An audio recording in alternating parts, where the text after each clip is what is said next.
Muito boa noite, ouvintes, internautas espalhados pelo Brasil, pelo mundo. É uma alegria a gente poder estar juntinho aqui em mais uma edição do nosso Pinga Fogo, programa de perguntas, programa espírita de perguntas e respostas, com o nosso querido Jorge Elahá, programa espírita de perguntas e respostas, à luz da doutrina espírita.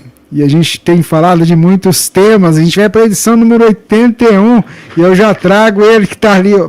Divina, boa noite. Enquanto a Divina pega o microfone, deixa eu saudar ali o Jorge. Já pegou. Então já faz a saudação do seu boa noite aí, Divina. Boa noite, Rubens. Boa noite, queridos irmãos. Boa noite, Jorge. Que possamos ter mais um dia de pinga-fogo aqui, né, Rubens? É isso aí, Jorge, cheio boa noite. De muitas respostas. Antes de dar o... Tá, antes de dar... porque eu tenho que tirar... É porque o senhor está sem... Agora vai, manda ver. Antes de dar o meu boa noite a todos, eu quero, antes de qualquer coisa, agradecer todos os votos de feliz aniversário que eu estou recebendo até hoje. Muito obrigado. Foram centenas, acho que chegou a milhares de votos de feliz aniversário. Não consegui responder a todos, então que todos que mandaram recebam a minha gratidão, minha sincera gratidão. Eu não sabia que tinha tanta gente que sabia do meu aniversário. Então, uma boa noite para todos nós. Boa noite, Divina. Boa noite, Rubens. E boa noite a todos os nossos companheiros ligados no Brasil e do mundo, no nosso programa Pinga Fogo, na sua edição 81, através da Web Rádio Fraternidade Parceiros.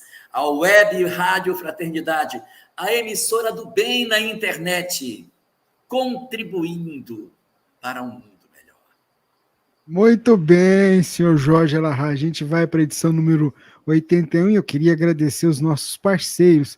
Então estão com a gente os nossos amigos da FEB TV, da RAI TV, que é a Rede Amigo Espírita, a TV7, a Web Rádio Amigo Espiritual, o pessoal do Espiritismo.net, Portal da Luz, TV Cercal, Ediluz, os nossos amigos do Instituto IDEAC e outros que às vezes estão retransmitindo o nosso sinal que a gente nem tem aqui ainda, mas o nosso carinho a todos vocês por se juntarem a nós e nos auxiliar com essa tarefa de esclarecimento à luz da doutrina espírita. E isso é muito bacana, viu? Então a gente vai começar o programa, a gente sempre começa o programa com uma prece. Então eu queria convidar você que está aí do outro lado, nos acompanhando agora ao vivo, ou vai acompanhar em outro momento, para que a gente se junte nesse instante, mentalizando os nossos pensamentos, unindo os nossos pensamentos e rogando ao alto o amparo para esse nosso singelo trabalho. Senhor, eu não canso de dizer o quanto pequenino nós somos, mas a gente tem dentro da gente a boa vontade de servir em Tua seara. E é aqui que nós nos encontramos, nessa edição número 81 desse trabalho que começou sem essas pretensões. Que a gente possa ser o Teu instrumento, Senhor. Principalmente o nosso amigo Jorge. Que ele possa ser Teu instrumento ao trazer a cada um de nós os esclarecimentos, a consolação, aos corações aflitos, aqueles outros sedentos de conhecimento. Que a Tua presença envolva o nosso irmão, fortalecendo para que essa tarefa possa alcançar o êxito que Tu planejastes. Pedimos ainda, Senhor, por cada irmão nosso, espalhado por este mundo de nosso Pai, para que receba de Ti, durante todo o programa, ou a qualquer outro momento que os nossos irmãos estiverem ouvindo, a Tua assistência, o Teu envolvimento de paz a esses corações aflitos, fortalecendo cada um na sua caminhada. E é em Teu nome, Senhor Jesus, que nós iniciamos a nossa tarefa da noite de hoje. Que assim seja. Bom, vamos lá, Jorge. O que nós vamos falar hoje? O que o senhor vai falar hoje para nós? Rubens, eu achei que seria interessante a gente conversar sobre uma questão que está mexendo com muita gente recentemente, por conta de algumas coisas que vêm acontecendo aí na nossa sociedade e que tem gerado muita frustração, muita sensação, muita tristeza em muita gente. Então eu queria falar hoje sobre a questão do tempo. O uso do tempo. A gente desperdiça muito tempo. A gente passa pela existência e faz muito pouco com o tempo que Deus nos concede na Terra. Nós fazemos tanto as nossas vontades do ponto de vista material, atendemos tanto os nossos interesses do ponto de vista físico e nos esquecemos de cuidar dos nossos aspectos morais. Nós temos uma preocupação muito grande na formação educacional dos nossos filhos, colocar nas melhores escolas, para que eles possam ter o melhor conteúdo, as melhores universidades, conseguir títulos bastante importantes. Mas nós cuidamos muito pouco da formação moral dessas mesmas criaturas que Deus nos concedeu para que a gente cuide delas. A mesma coisa acontece conosco mesmos. A gente mesmo não se atenta para o nosso aproveitamento do tempo. Os anos se passam, a gente envelhece quando pode, quando não, nós somos surpreendidos pelo golpe da desencarnação, que gera uma série de frustrações em muita gente, que fica olhando e dizendo, meu Deus, tão jovem, uma carreira tão promissora, uma história toda por construir. E lamentemos exatamente o fato dessa pessoa não permanecer entre nós. E, ao mesmo tempo, nós que lamentamos aqueles que partem cedo e que deixaram tanta coisa na janela de tempo curta que estiveram conosco, nós, com o tempo que temos, não estamos deixando nada. Existe uma mensagem no livro O Espírito da Verdade, em que diz que muitos de nós passamos pela vida de maneira tão anestesiados, tão indiferentes ao que podemos realizar, que a única obra que deixamos de maior vulto na Terra é o nosso mausoléu. A nossa sepultura no cemitério acaba sendo a obra mais relevante que deixamos sobre a Terra. Então é preciso que a gente desperte para isso e faça sentido o tempo que nos é concedido na Terra. E é sobre isso que eu quero falar hoje. O que fazer com o tempo que Deus nos deu? Nós temos que fazer um trabalho maravilhoso para transformar. Nós temos que transformar a humanidade. Temos que mudar. Não é isso que se pede. O que Deus quer de nós não é necessariamente obras grandiosas. Sim, até podemos fazer. Existem pessoas que podem. Mas o que mais nos é pedido é a obra pequena que ninguém enxerga. A obra silenciosa que acontece quando você cobre um filho na hora de dormir.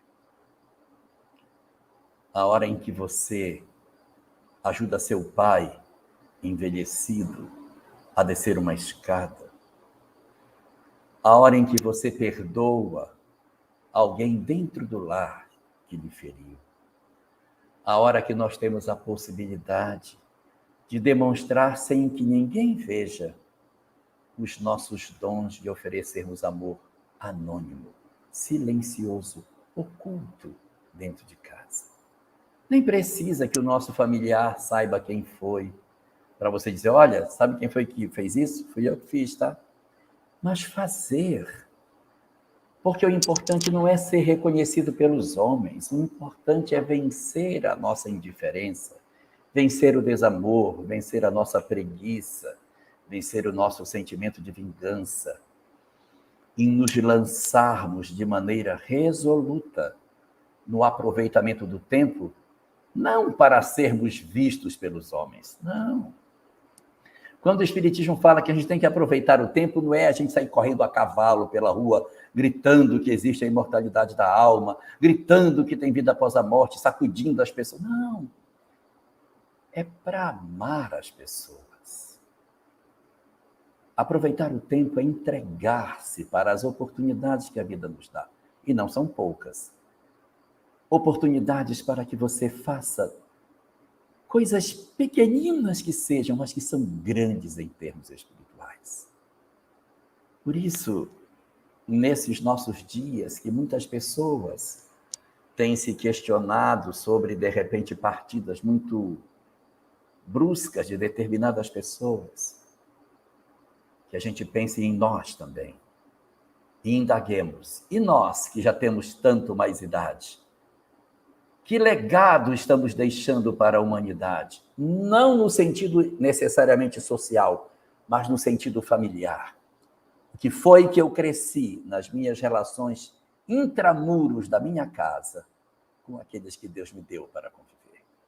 Pensemos nisso, que pode ser bastante útil no entendimento do nosso aproveitamento quanto ao tempo que Deus nos concede na carne. Pois é, né, Jorge? A gente quer que o mundo mude sem a gente mudar, né? Aliás, eu acho que é muito cômodo essa posição nossa. Eu quero transformar o mundo e esqueço de que se eu não transformar, o mundo não muda, né? Vou fazer com você como faz o oftalmologista. Melhor assim ou assim? Não, do outro jeito. Assim? Isso, assim. Senão o outro você fica muito escuro. Você lembra que eu estava muito escuro semana passada? Então hoje é Lembro. você. Tá bom. Então vamos lá, vamos para a primeira pergunta da noite de hoje, Jorge Alahá. Deixa eu pegar ela aqui, porque o Rubens saiu do ponto. Aí, tá aqui. A nossa irmã, Cibele, quer saber o seguinte. Gostaria de saber como é que é o processo da reencarnação de um espírito que acabou de sair das mãos de Deus. Ele já tem livre-arbítrio ou adquire com o tempo?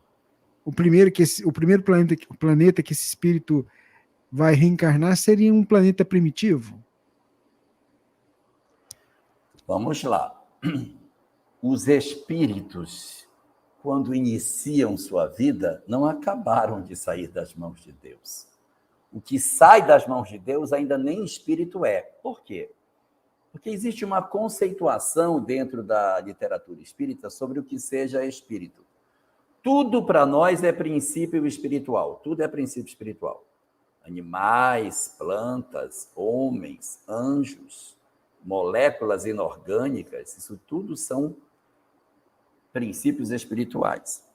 E esse princípio espiritual ele vai evoluindo, passando pelas espécies, pelos reinos da natureza, ele vai aprendendo, vai desenvolvendo a inteligência, a capacidade de caçar, de se defender, de procurar alimento, de saber como cuidar das crias, como se reproduzir. Nossa, quando chega na condição hominal, já tem um acervo de conhecimento enorme do ponto de vista intelectual e instintivo, né? As primeiras encarnações do espírito, ou seja, daquele que alcançou a condição de espírito, porque a gente só vai chamar de espírito, Cibele, quando chega na condição do homem. Antes da condição do homem, nós não chamamos de espírito, chamamos de princípio inteligente.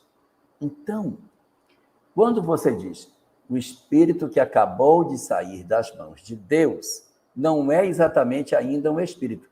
Ele é um ser infrahominal que ainda vai passar por muitos bilhões de anos até que ele alcance a condição de espírito para que ele comece a sua caminhada dentro da espécie humana. Então, mas eu entendi o que você quer dizer. Os espíritos que começam a sua condição hominal, como é que é? Bom, muito bem. Eles não saíram das mãos de Deus agora, são muito velhos, mas eles começam as suas primeiras existências em mundos primitivos.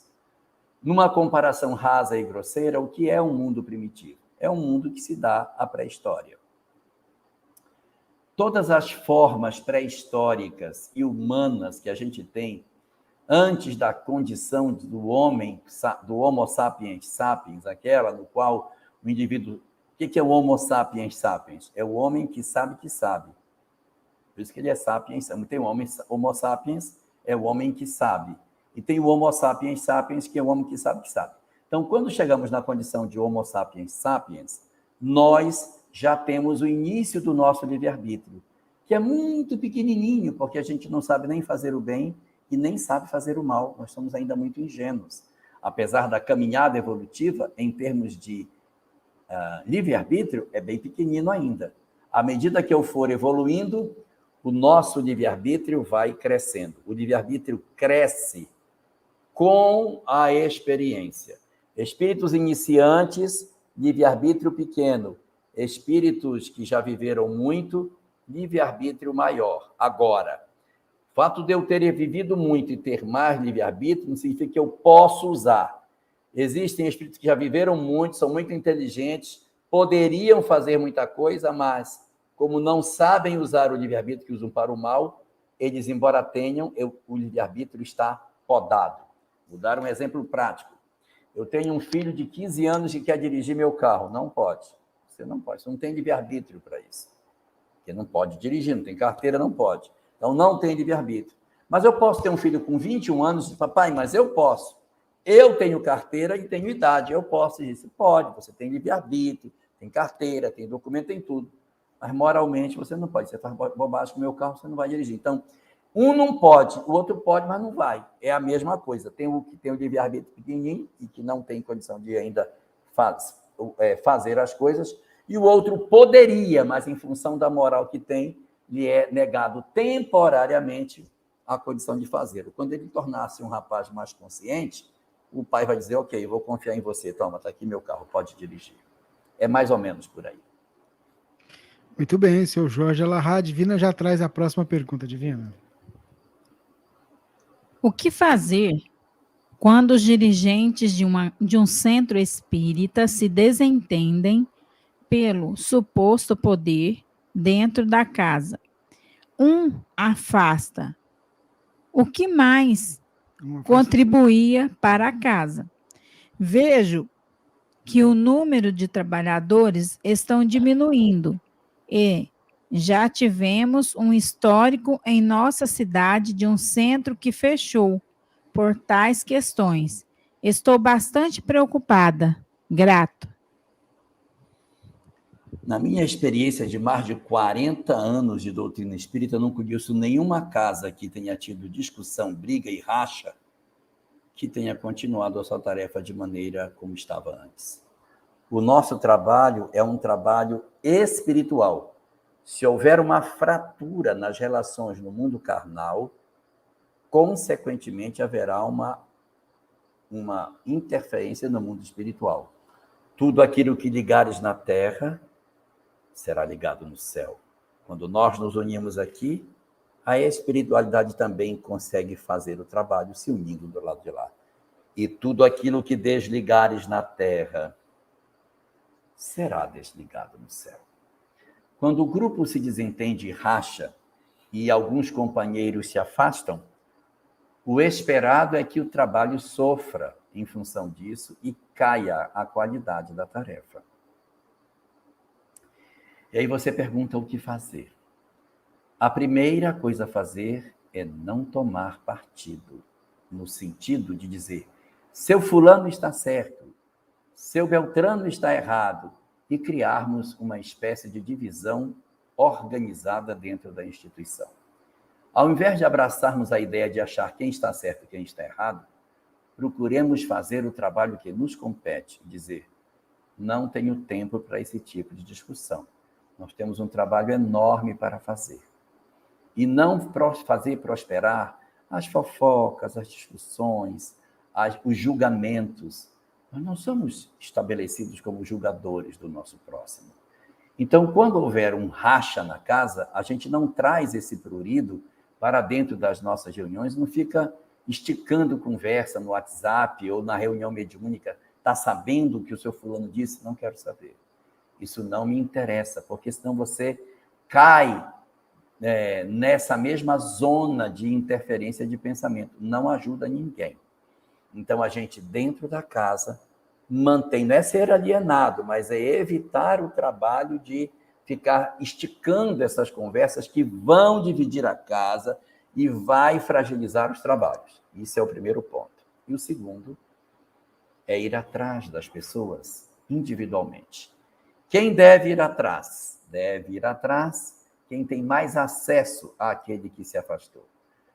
É meio complicado você dizer, não, eu vou lá falar com ele. Você tem acesso a ele? Você é a pessoa mais próxima? Se você não é, não vá. Vai perder tempo. O grupo deve se reunir sem julgamentos e dizer, precisamos conversar com o seu fulano para ver a possibilidade de envolvê-lo. Quem vai? Vai quem tiver mais acesso a ele. Quem é a pessoa mais amiga?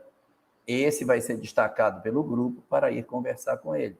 Ele vai conversar na expectativa de que essa pessoa possa ser envolvida e possa, de repente, decidir se ela retorna ou não. E ela tem que ter o direito de não retornar. Se isso acontecer, o grupo deve seguir, ainda que sem o companheiro. Evitar aquelas posturas de se o seu fulano saiu, então todo mundo do trabalho vai sair também. Nós não somos seguidores de pessoas, nós somos seguidores da doutrina. Não fazemos a doutrina por acepção de pessoas. Nós podemos continuar amigo do seu fulano, visitando o seu fulano, tomando aquele chá, participando do lanche na casa dele, rindo, gargalhando, mas tanto quanto nos seja possível pensar na casa para que a gente consiga continuar o trabalho que tem que ser feito. Se a casa se desfigurou completamente e nós nos afastamos dela, aí é que a casa piora. Então, se a casa deu uma balançada e entortou, a gente permanece, espera a próxima eleição e, sem fazer trabalhos de oposição ou coisa parecida, a gente se inscreve para a liderança da casa no futuro e assume de maneira democrática o espaço da instituição. Nunca dividir, dissentir ou tomar a diretoria de assalto. Da minha experiência, toda a diretoria que eu até hoje assisti, que foi tomada de assalto, fechou as portas da instituição. Jorge, pegando um gancho nisso, né, até para que a gente possa compreender, é uma tarefa que exige um jogo de cintura muito grande, porque mesmo na época de Jesus, a gente percebia que os próprios apóstolos, eles queriam ver quem que ia ser o chefe, queriam fazer um trabalho assim de organização. Então é um trabalho que exige muito jogo de cintura, porque, como você falou, a questão não são pessoas, mas é o trabalho, no caso a doutrina espírita, né? Sugiro a leitura do capítulo 18 de Mateus, que é uma conversa de Jesus só com os discípulos, em que eles se chamam de irmãos nessa reunião. E Jesus diz, ponto número 1, inclusive a reunião começa com essa discussão, quem é o maior entre nós? Se o maior é o que mais servir. Aí ele dá a primeira circunstância. Se um se desviar, eu vou atrás e vou buscá-lo de volta. E quando eu reintegrá-lo, vocês não têm que ficar julgando a pessoa. Ou seja, a ovelha perdida. Ele vai buscar, o pastor busca a ovelha. Não é a ovelha que busca a ovelha, o pastor busca a ovelha. E quando ele traz, as outras ovelhas não dizem, tu, hein, desviou, né? Integra no rebanho, acabou. Assunto encerrado e bola para frente. Então, quando a pessoa desgarra, o Senhor se encarrega de trazê-lo.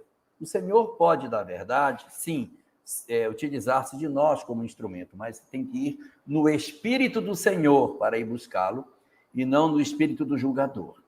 Aí Jesus cria uma segunda situação. 2 discutiram. 2 de vocês, 12, discutiram. Como é que resolve? Os 2 se sentam e tentam se resolver.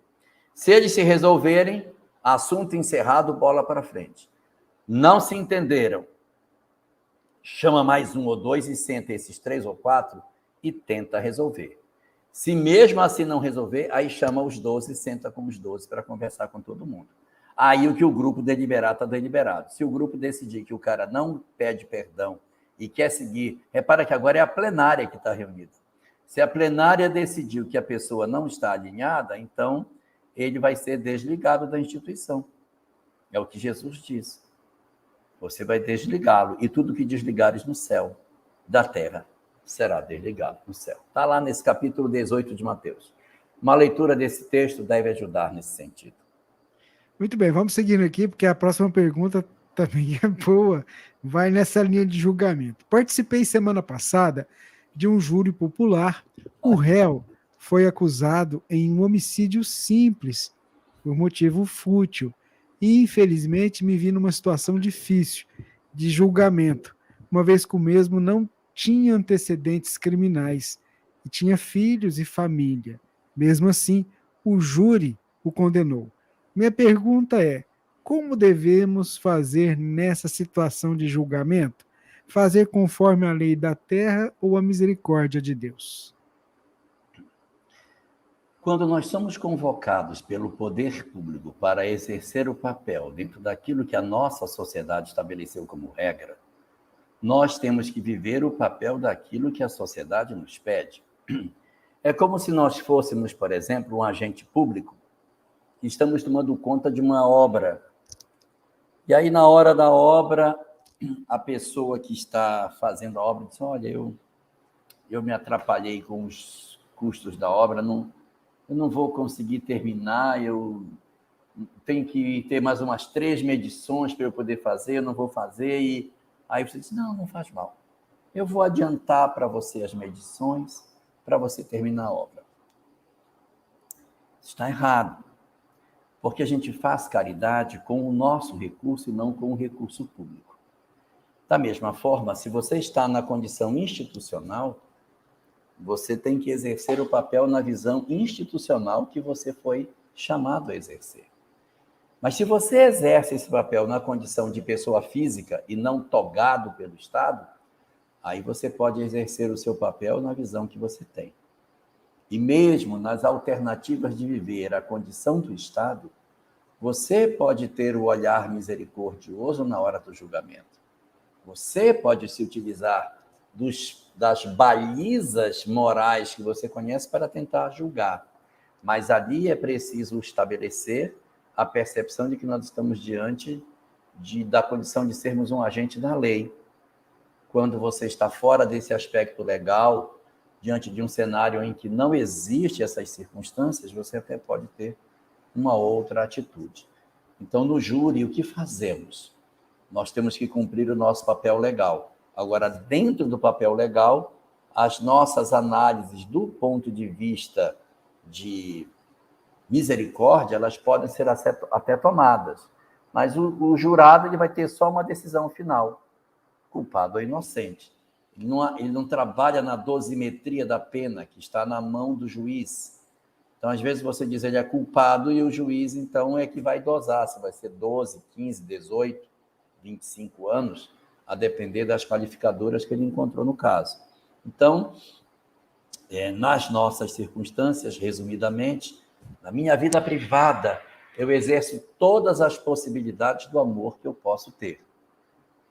Se, por exemplo, alguém agride outro alguém e excede na sua agressão e ofende a lei, aí tem que aplicar a lei. Fulano está batendo em alguém, não, deixa, coitado, ele vai entender. Não, ele precisa ser alcançado pela lei. A lei existe exatamente para disciplinar. E aí, quando estamos na condição de jurado, nós vamos exercer também o nosso papel legal, banhado de misericórdia, mas sempre lembrando que o nosso papel tem que ser o de representar a sociedade. O júri representa a sociedade diante daquele fato que está sendo apreciado.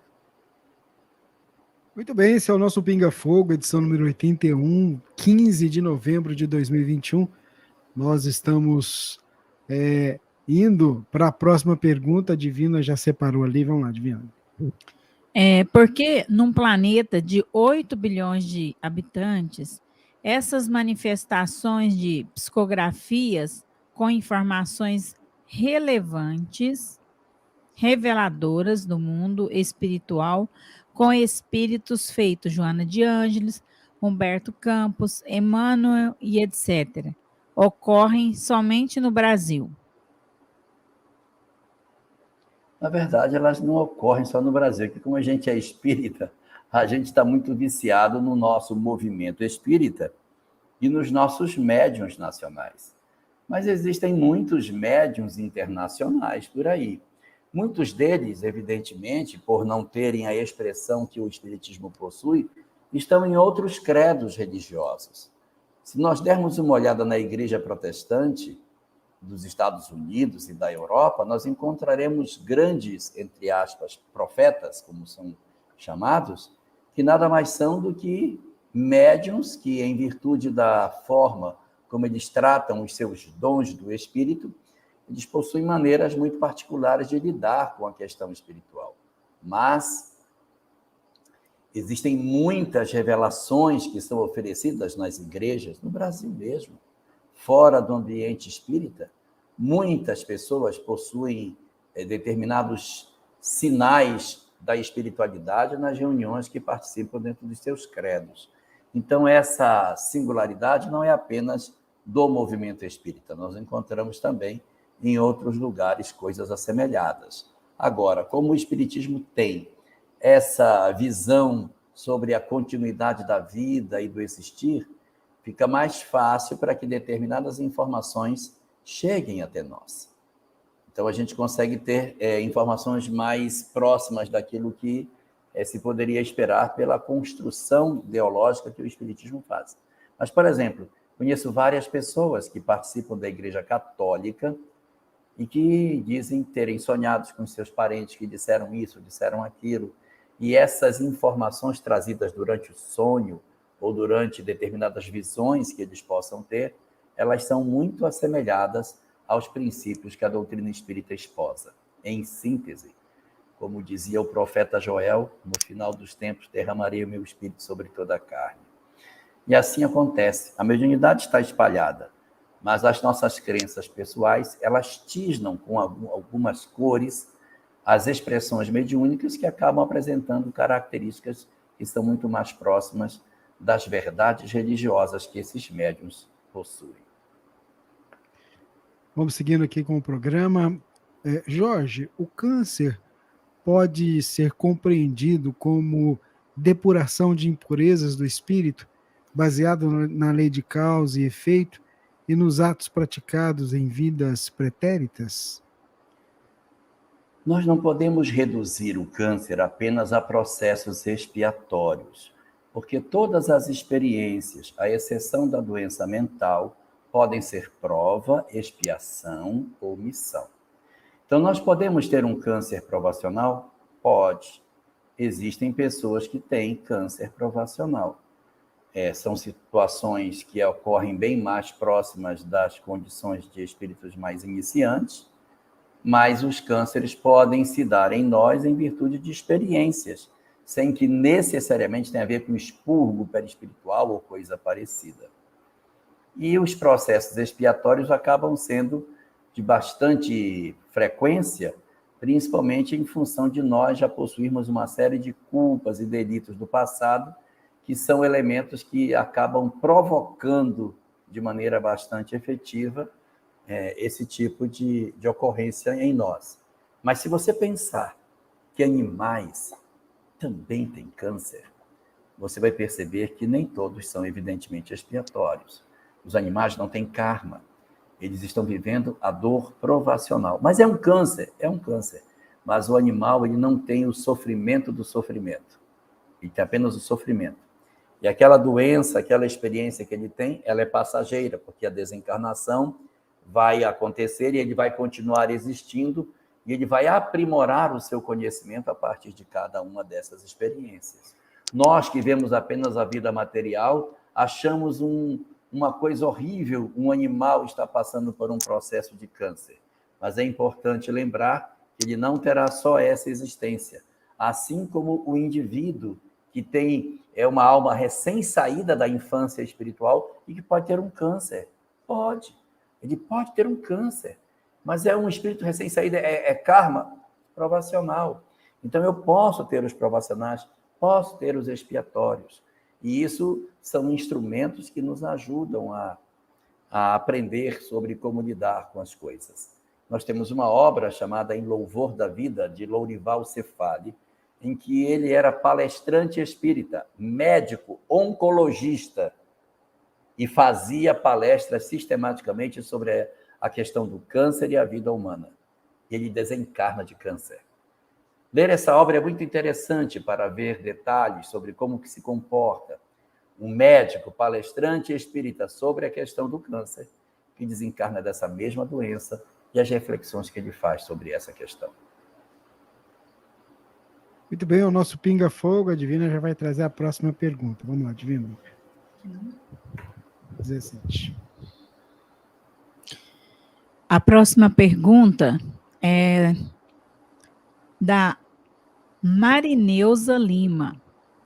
Saudações a todos. Jorge, na visão espírita, como entender a presença diária de professores dentro dos presídios, ministrando aulas de educação básica para os presidiários, né?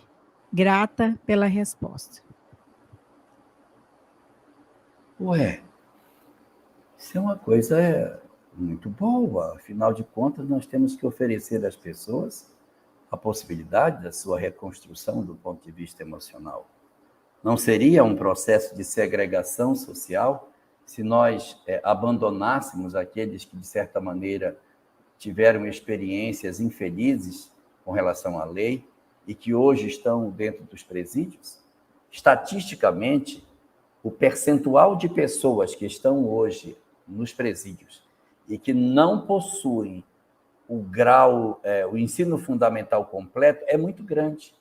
Eles têm até a 5ª série, do 6º ao 9º, alguns têm, outros não têm. Quando tem o primeiro grau, tem o ensino fundamental incompleto. A taxa de pessoas com um grau de instrução muito baixo mostra um viés disso, apontando para a ideia de que a falta de educação pode ter contribuído para a questão do crime. Eu digo pode, porque tem muitas pessoas que têm doutorado, pós-doutorado, e também cometem crime. Então, oferecer a esses indivíduos uma oportunidade de esclarecimento é uma coisa importantíssima. Dar a eles instrução, oferecer, permitir que professores adentrem as unidades prisionais é muito importante. Conheço alguns trabalhos muito interessantes nesse sentido. Se alguém depois quiser conhecer, pode procurar. É um trabalho que é referência em nível Brasil e mundial. Chama-se ACUDA, Associação... Não vou lembrar o resto. Letra A, letra C, letra U, letra D de dado, letra A de novo. ACUDA é uma instituição que socorre apenados, oferece instrução e vários instrumentos terapêuticos para a reintegração dos apenados na sociedade. E eles possuem uma taxa de sucesso bem interessante. Eles usam 20 terapias diferentes para a tentativa de resgate do indivíduo na sua autoestima. É um trabalho muito bom e eles fazem uma atividade muito interessante. Então, oferecer o que pudermos para a reintegração dessas pessoas é muito importante. Então, isso sempre tem que ser visto com bons olhos. É a Associação Cultural de Desenvolvimento do Apenado e do Egresso, é isso, né? Isso. Associação Cultural e de Desenvolvimento do Apenado e do Egresso. Do Apenado e do Egresso, exatamente, ACUDA. Isso, ACUDA. Vamos seguindo aqui com o programa. A próxima pergunta, Jorge, deixa eu pegar ela aqui. Eu vou resumir ela até para que a gente não diga alguns nomes aqui, mas a nossa irmã, Fátima, ela disse que assistiu um vídeo levantado por um ufólogo e que teve um comentário de um general que teria dito que só a arma nuclear poderia matar a alma. Poderia esclarecer? Eu agradeço, quase não durmo mais só de pensar nisso. A Fátima é de São Paulo. Olha, a arma nuclear, ela possui uma forma de funcionamento que é a seguinte: o canhão dela atira prótons, que são partículas subatômicas. Esse canhão segue na direção dos átomos e bombardeia os átomos e destrói os átomos. Então, ela promove uma destruição dos átomos. É por isso que os corpos desintegram, por isso que, onde cai uma bomba atômica, desaparece o que tem, porque toda a matéria, não digo toda, mas boa parte da matéria é transformada em energia. E estou falando de matéria, até o próprio ar, que está cheio de nitrogênio, oxigênio e tal, aqueles prótons vêm em alta velocidade, colide com o átomo e explode o átomo. Então, você não consegue nem respirar, porque não tem ar para respirar, não tem nada, a matéria virou energia, por isso que dá aquele clarão quando acontece a bomba atômica. Então, toda forma de matéria é atingida por esse canhão que promove uma reação em cadeia. Ele explode um átomo, esse átomo explodido vai gerar um monte de prótons que vai atrás de outros, que vão batendo, e aí vai ampliando cada vez mais e vai explodindo, gerando a reação em cadeia da bomba atômica. Em síntese, ela desintegra a matéria. Mas o espírito não é feito de átomo. Não é feito de átomo. Esse é o problema. Então, não dá. O general pode ter muito conhecimento, mas a questão do espírito, o espírito não tem matéria. Ele é feito de oxigênio, de hidrogênio. Qual é o elemento químico que constitui o espírito? Não tem elemento químico. Ele não possui isso. Então, qual é o átomo que vai ser bombardeado? Qual é o átomo do espírito que vai ser bombardeado pela bomba atômica que vai desintegrar o espírito? Essa aí não dá. Agora, os corpos das pessoas, esses serão desintegrados. Mas o espírito, ele não chega a ser imaterial, como diz o Livro dos Espíritos, mas seria incorpórea a sua condição mais exata. Então, não há elementos químicos na sua composição. Nossa tabela periódica não contém nada que possa representar os elementos que constituem o espírito, portanto, não tem bombardeio de próton que possa afetar. Pode dormir, Fátima. Muito bem, esse é o Pinga Fogo, de número 81, 15 de novembro de 2021. A Divina traz a próxima pergunta. Elahá, no livro Obras Póstumas, na parte Regeneração da Humanidade, é dito que os suicidas se multiplicarão até entre crianças. Isso. Não consigo entender onde isso se encaixa na regeneração humana, na Terra. Como pode um fato tão terrível ser um sinal de que aproxima uma nova era? Ou eu entendi errado? Como interpretar isso? É porque, tanto no sermão profético como no próprio Apocalipse, antes do período de paz da humanidade, existe um período de bastante perturbação. O capítulo 24 de Mateus traz uma série de sinais que indicariam o fim dos tempos. E os sinais são todos horríveis, são sinais de guerras, rumores de guerras, ódios, traições, violência, perseguição. É uma síntese de sofrimentos. O Apocalipse é a mesma coisa. Até o capítulo 21, que é quando desce a Nova Jerusalém, até o final do capítulo 20, é guerra, confusão, tumulto, Armagedon, selo que abre, a estrela que cai, guerras e gafanhotos, uma loucura. Então, anterior ao processo de construção desse momento de paz, ocorre um período de convulsão espiritual, que é o que nós estamos vivendo. Que período de convulsão é esse? Nós temos, de um lado, uma quantidade enorme de pessoas querendo fazer o bem na humanidade, inspiradas por ideais superiores, sonhando com uma sociedade de paz, e, ao lado, um outro grupo de espíritos interessados no mal, em atacar, em agredir, em ofender, vão para as redes sociais e atacam pessoas, não interessa quem você ataca, atacou, está errado. Atacam, agridem, ofendem, ofendeu, está errado, não interessa a quem. Então, nós temos uns querendo harmonia e o outro vivendo irado, com ódio de pessoas, que mostra que ainda não está equilibrado. E um terceiro grupo, o grupo daqueles que, em virtude da proposta de que o homem pode ser feliz sem Deus, estão projetados numa sociedade materialista. E aí, como eles não têm perspectiva de espiritualidade, são almas que renascem cheias de dores, mas que não têm Deus, esses indivíduos veem a vida de maneira muito amarga. Eles têm uma sensação de vazio existencial imenso. Experimente pegar a obra Renúncia, de Alcione, é onde conta a história de Alcione, e tire toda a espiritualidade que ela tem. Tira tudo. Então, faz o seguinte, a partir de hoje você não vai nem ter contato com Jesus. E entrega para Alcione aquele monte de dores que ela teve para uma outra alma que não ela, que não tem Deus. Eu duvido que a pessoa fique de pé. Porque o pai abandona, a mãe é doente, pobreza, sofrimento, humilhação. É a vida inteira num processo de sofrimento sem fim. Mas como ela está apoiada num pensamento de ligação com Deus, ela supera todas as dores e se sai vitoriosa em provas que, quando você lê, eu não suportaria isso. Mas ela tem uma grandeza de espírito que ela passa por tudo isso. De onde vem? Da fé, da convicção, da certeza de que Deus está no comando das coisas.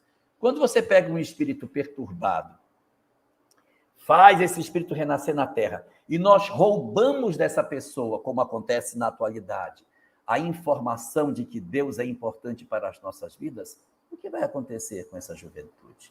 O que aconteceria com uma juventude que nós negássemos a informação espiritual, sabendo que eles não são almas primárias, são espíritos de histórias bastante complicadas, dramas profundos, encarnam na Terra e não têm forro espiritual para lidar com seus conflitos.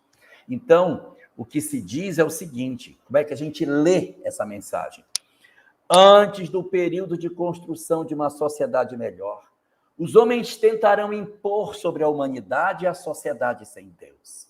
E quando roubarem dos homens o dom de sentirem que Deus está no comando de suas vidas, eles renascerão na terra, cheios de dores e culpas, e não encontrarão a fé como bálsamo para as suas dores. E desde cedo, muito cedo, sentirão vazio existencial, e por esse motivo multiplicar-se-ão os casos de suicídio entre jovens e até entre crianças. Espero que aí ajude você a entender. Não é que isso seja um sinal da regeneração, é um sinal do que acontece antes, em função do sequestro da fé feito pela nossa sociedade para a geração atual. O trabalho é grande, hein, pela frente, né? Não é por isso que a gente está aqui. Já pensou? Vamos ter que reconstruir tudo isso. O trabalho é grande, não é brincadeira. Esses alertas que Allan Kardec, de certa forma, codificou com a doutrina espírita, abre os horizontes da nossa mente para a gente entender algumas coisas que até então a gente não tinha compreensão. Né? Então, acho que vale a pena a gente estar sempre refletindo e cada um fazer a nossa parte, né? Ô Jorge, o que é realmente essencial na vida segundo a doutrina espírita e os ensinamentos do Cristo? Pergunta do Paulo Sérgio. Jesus respondeu dizendo que eram 3 coisas: amar a Deus, amar ao próximo e amar a si mesmo. Amar, amar e amar. Então, na síntese da síntese, o que é importante é amar. No Livro dos Espíritos, na questão 932, aparece algo semelhante. Kardec pergunta: na Terra, o que é interessante que a criatura tenha para poder viver a felicidade na Terra? Se a Terra pode oferecer felicidade ao homem, o que poderia ser a condição para isso? E aí respondem os Espíritos: a posse do necessário, porque viver na miséria não deixa a pessoa realmente viver em paz, mas também ser rico demais pode atrapalhar. Então, a posse do necessário, ter as coisas que você precisa. Eu preciso de um computador, eu preciso de ter uma casa, um carro, coisas que são necessárias para mim. Para Jacó, o patriarca judeu, a posse do necessário era pão para comer e roupa para vestir. Mas isso era Jacó. Mas, assim, a posse do necessário é o primeiro instrumento. Não precisa ficar rico. A posse do necessário. Para que não sobre coisas que nos tornem vaidosos, mas que também não nos falte o essencial para que a gente passe privação. Posse do necessário. 2, a consciência tranquila. Não fazer o mal e, portanto, dormir no travesseiro tranquilo, sabendo que não tem ninguém que tem ódio de nós, porque teríamos feito algo equivocado. E 3, a fé no futuro, para iluminar a nossa vida e ter a certeza de que Deus está no comando de todas as coisas e que nós caminhamos para uma situação futura melhor. do que essa que vivemos no presente. Então vamos reler a posse do necessário, a consciência tranquila, a fé no futuro. A fé no futuro é a conexão com Deus. Isso é a fé no futuro. A consciência tranquila é saber que não fizemos nada com o próximo, é amor ao próximo. E a posse do necessário é a vitória do homem sobre as suas imperfeições, a libertação da criatura na compreensão do que ele é de verdade e amar a si no sentido de não querer o mal para si próprio, mas a minha felicidade enquanto espírito que sou. Então, a fé no futuro é a forma de amar a Deus. A consciência tranquila é a forma de amar ao próximo. E a posse do necessário é o dom de amarmos a nós mesmos por sabermos que somos espíritos imortais. Talvez aí você encontre uma receita de o que procurar na Terra para alcançar essa condição de felicidade. Muito bom. É o Pinga Fogo, edição número 81. A Divina já preparou ali a próxima pergunta. É do Fernando. Fernando, boa noite. Se um suicida é uma pessoa doente, quando comete o ato, não deveria ir para um hospital espiritual e não para o Vale dos Suicidas? Obrigada. Existe um equívoco, Fernando, quando as pessoas pensam que o Vale dos Suicidas é um local de punição. O Vale dos Suicidas é um local de tratamento. Sim, tratamento. Os espíritos que estão ali, eles estão sob a tutela dos mentores. Observe, quando você ler a obra Memórias de um Suicida, que o vale fica dentro de umas muralhas, que tem uns samaritanos que tomam conta, que as cavernas são numeradas, que existem alto-falantes. Existe toda uma administração que acontece no vale. O vale não é um lugar de abandono. O vale é o lugar reservado para as entidades que estão nessa condição espiritual. E aí você poderia me perguntar, mas não dá para ter outra estratégia de tratamento? Dá. Depois do vale vai ter o hospital que você tanto gostaria. Tá, e não dá para colocar esse pessoal direto no hospital? Não. Até pode, mas o vale é uma estratégia terapêutica. Vou dizer por quê. Nós temos uma tendência de repetir o que fazemos na última existência. Se fulano era assassino na última existência, ele vai ter uma tendência para repetir. Se ele era adúltero, terá uma tendência para repetir. Era ladrão? Tendência de repetir. Foi suicida? Tendência de repetir. Estatisticamente, os espíritos repetem, eles reincidem nas mesmas faltas. Então, como terapia, como processo de socorro, de guarda, proteção e cuidado dos espíritos que se suicidam, busca-se uma estratégia para que eles não repitam a mesma prova. O que fazem? Concentram essas entidades num local que é de tratamento, chamado Vale dos Suicidas, aonde não são retirados os fluidos que eles possuem, o fluido vital, para que as suas lembranças sejam mais vivas. E essas entidades ficam sob a tutela dos mentores, assistindo eles relembrarem as suas faltas e se lamentarem pelas experiências equivocadas vividas, para que a repetição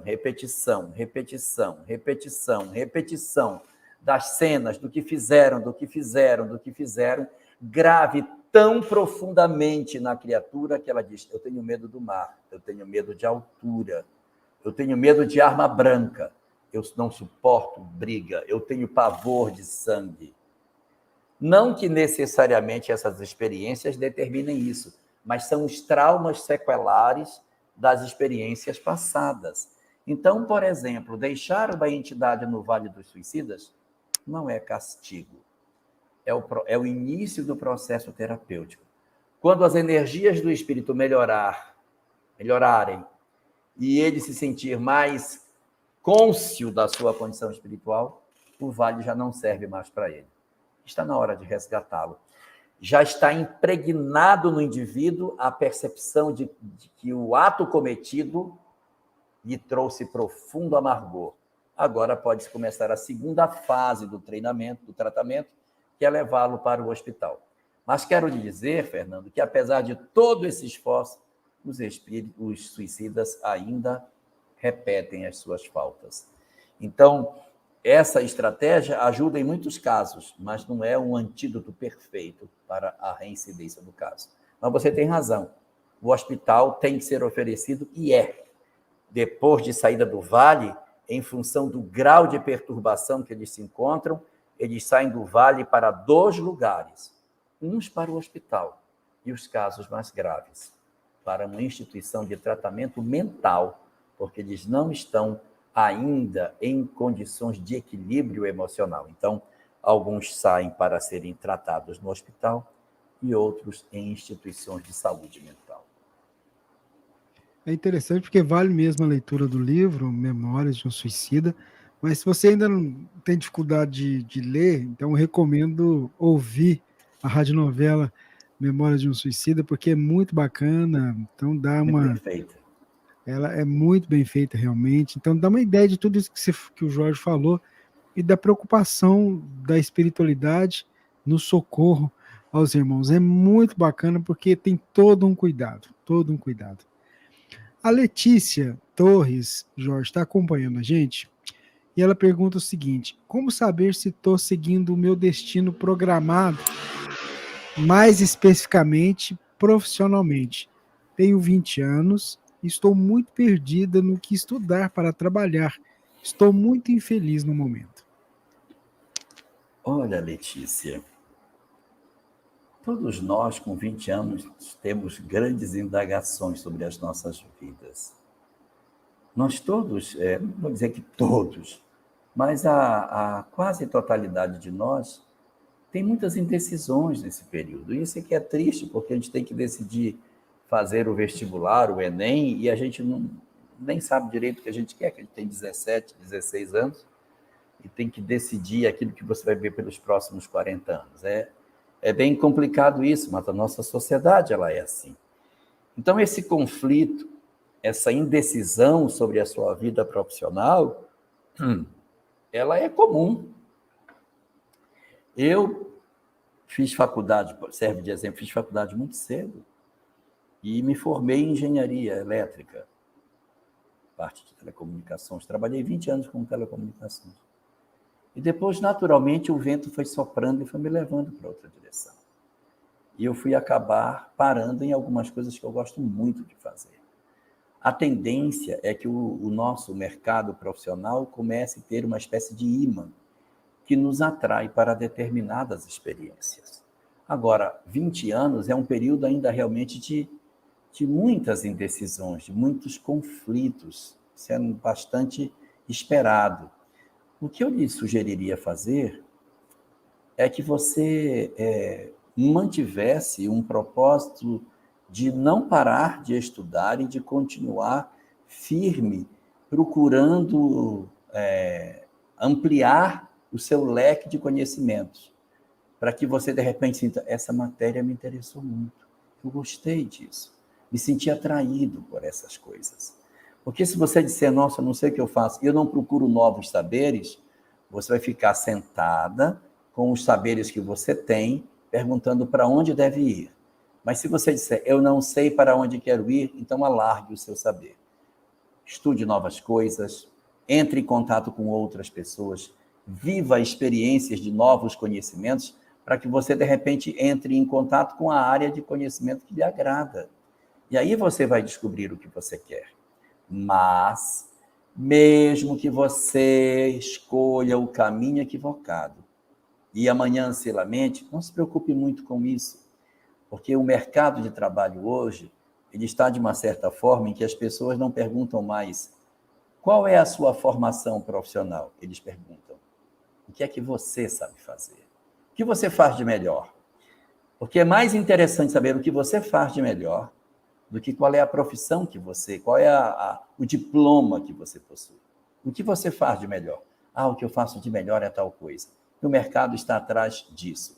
Então, aproveita as pessoas nas qualificações que ela tem, e aí, de repente, se você abandona as coisas pela metade, você não vai ter amanhã a condição de levar até o final esse alargar de conhecimento.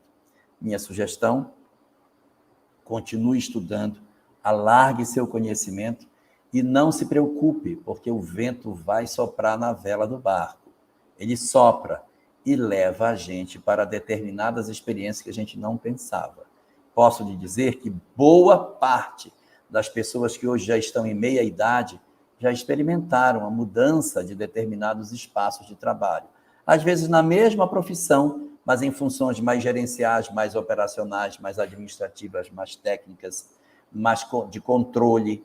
A gente, dentro da profissão, pode exercer papel operacional, de controlador, de gerente, de técnico, da área de informática, da área administrativa.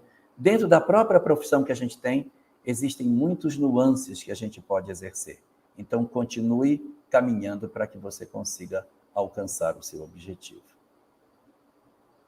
Vamos seguindo com o Pinga Fogo. A Divina traz a próxima questão para a gente hoje. A próxima pergunta é da Adela Moraes. Boa noite, Jorge. Você conhece? Dela Moraes, de Curitiba. Boa noite, Dela. Ela diz aqui: boa noite, Divina, Jorge Rubens. Um espírito encarnado que, após muitos tropeços, faz uma reforma íntima e está promovendo a sua transformação, se arrepende dos seus erros e convence de que deveria ter feito as coisas de outro modo, poderá ter a lei de causa e efeitos atenuada? Dela Moraes, Curitiba, Paraná. Dela, com certeza. Veja, o objetivo da lei não é punir os espíritos, mas é educar os espíritos. Então, imaginemos uma pessoa que, durante o período da adolescência, tinha uma certa concepção sobre a vida. E por essa concepção de vida que ela tinha, ela tomou decisões na adolescência. O tempo passou, ela depois cresceu, tornou-se adulta, veio o amadurecimento natural da idade, conheceu a doutrina espírita. Hoje ela olha para a adolescência e diz: meu Deus, o que eu fiz? Que loucura o que eu fiz com a minha vida. E não gosta nem de lembrar o que teria feito nos seus tempos de adolescência.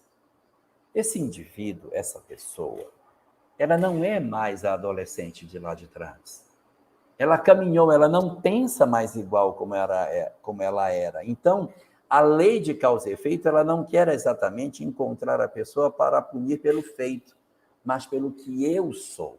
Então, se à medida que o tempo foi passando, eu já não penso igual, e eu já me movimentei no sentido contrário ao que eu fazia, eu corrigi determinadas experiências que eu tinha, a lei de causa e efeito vai me encontrar não na mesma posição que eu estava, e, portanto, ela vai ter um abrandamento daquilo que poderá me alcançar.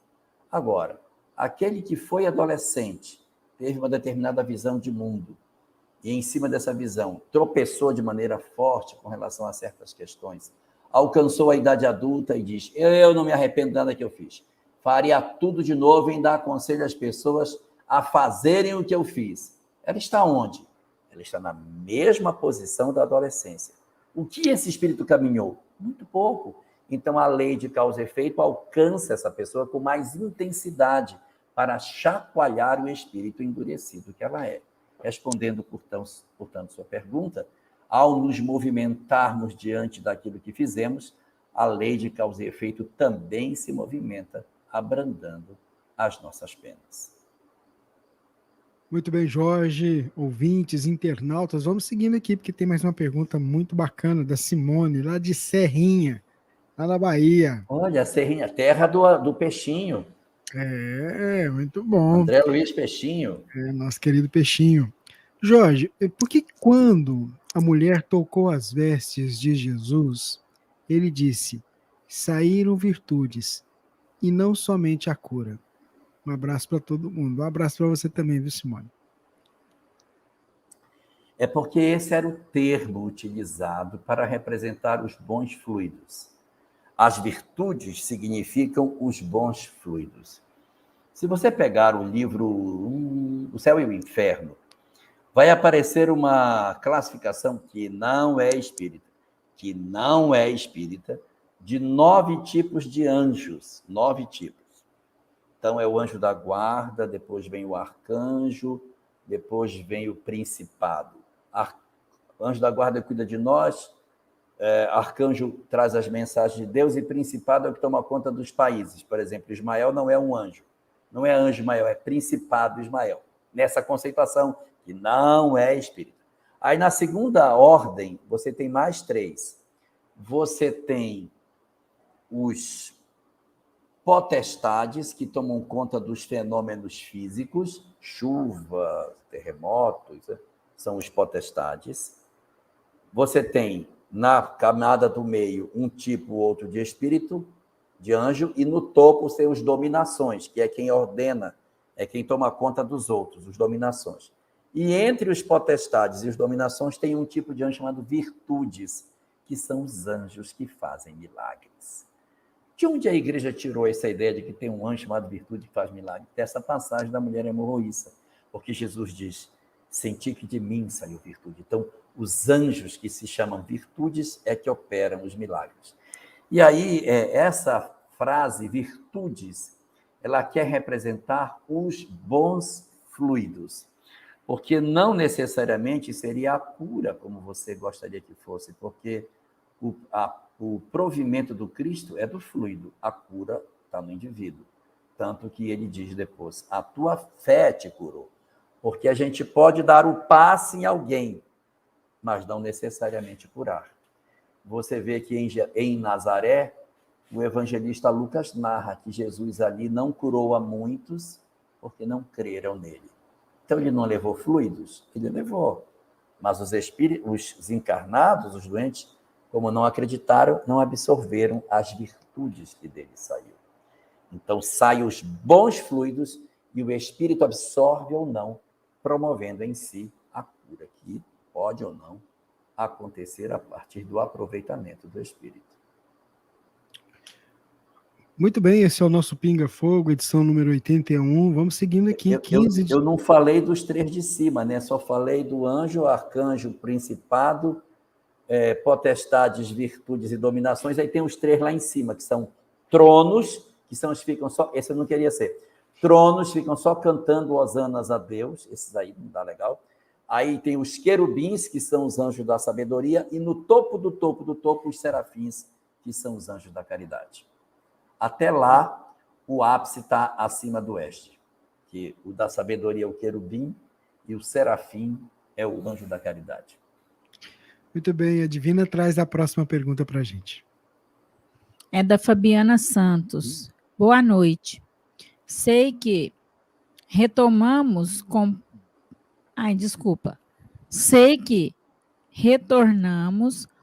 pendências a resolver, caso a outra parte não esteja disposta a resolver. O que tem que ser acertado, ficaremos em um ciclo vicioso, como interceder pela outra pessoa? Tipo assim, se ela está a fim de resolver, o outro não está, né? Vai ficar nesse ciclo vicioso, sempre voltando? Na verdade, quando A machuca B, não cria necessariamente um vínculo entre A e B. Nós, às vezes, temos essa impressão de que, se fulano fez algo para Beltrano, então os dois têm... Fulano deve para fulano. Ninguém deve para ninguém.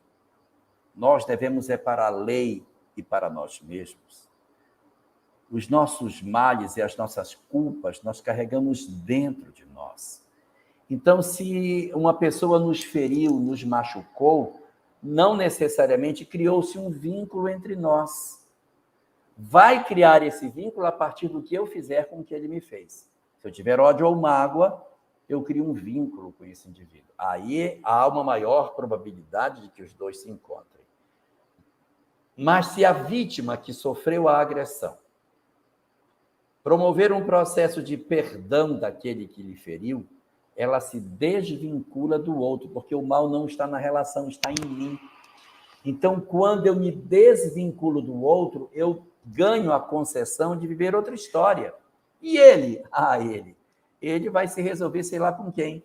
Vai ter outra pessoa para se resolver. Pode até ser eu, se eu assim quiser, mas não estou mais obrigado. O perdão desliga as criaturas. Então, não há necessidade de que porque eu perdoei o outro não, eu estou preso a ele. Não. Vamos fazer um exercício em cima de Jesus. Jesus sofreu a traição de Judas, apanhou dos soldados, foi julgado de maneira equivocada por Herodes, por Pilatos. Nossa, sofreu uma série de coisas. Perdoou a todos. Não retornou amigo, não retornou parente de ninguém. Não há nenhuma encarnação de Jesus, primo de Judas, irmão de Pilatos, vizinho de Herodes. Não tem, não existe. Por que ele não voltou? Porque ele se desligou de todos os seus algozes. Ah, então quando ele perdoou, então todo mundo ficou sem culpa. Não, todos ficaram inscritos na lei de causa e efeito para responderem pelos seus atos. Com quem? Ah, sei lá com quem. Com alguém por aí. Com quem perdoou, não mais. Então não existe esse círculo vicioso. Se eu perdoo, eu me desconecto e posso, se eu quiser, por amor, voltar, mas não tenho mais a obrigação de fazê-lo. É por isso que o amor é tão importante. O perdão é tão importante. O perdão para a doutrina espírita não é um ato teológico, ele é uma necessidade terapêutica para o meu processo evolutivo. Eu me desembaraço. Sugiro a você a leitura do capítulo 18 da obra Momentos de Decisão, uma mensagem de Marco Prisco, chamada Culpa e Resgate, onde você vai encontrar a resposta para a sua pergunta. Muito bem, Jorge, ouvintes, internautas, vamos lá. Pode tomar água, viu, Jorge, se quiser, tá?